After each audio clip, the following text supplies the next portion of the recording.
Time with my friends. इसी तरीके से है, मुझे अपने समुदाय की मदद करनी है। इस इंग्लिश में कहेंगे I need to help my community. इसी तरीके से मुझे अपने देश की सेवा करनी है, कहेंगे I need to service my country. नीचे आएंगे, इस सेंटेंस को इस तरीके से बनाएंगे, मुझे अपने जीवन को सकारात्मक बनाना है, कहेंगे I need to make my life positive.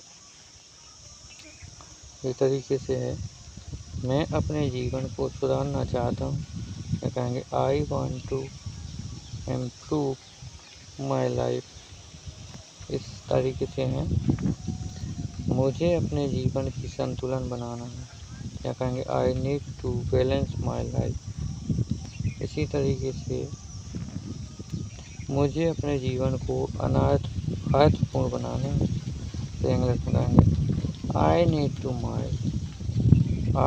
To make my life meaningful. इसी तरीके से मुझे अपने जीवन के उद्देश्यपूर्ण बनाना है, जीवन को उद्देश्यपूर्ण बनाना है, इंग्लिश कहेंगे I need to make my life purposeful. इसी तरीके से मुझे अपने जीवन को खुशहाल बनाना है, इंग्लिश कहेंगे I need to make my life happy.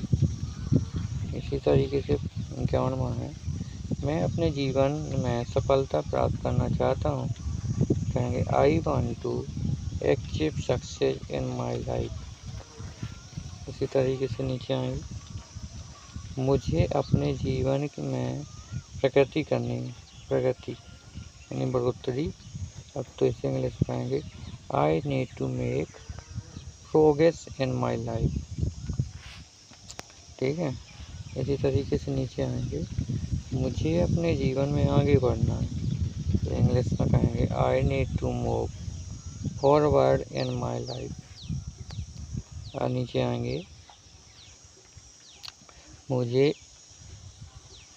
मुझे अपने जीवन में कई चुनौतियों का सामना करना है, इंग्लिश में कहेंगे I need to face new challenges in my life. इसी तरीके से मुझे अपने जीवन में नई ऊंचाइयों को प्राप्त करना है, इंग्लिश में कहेंगे आई नीड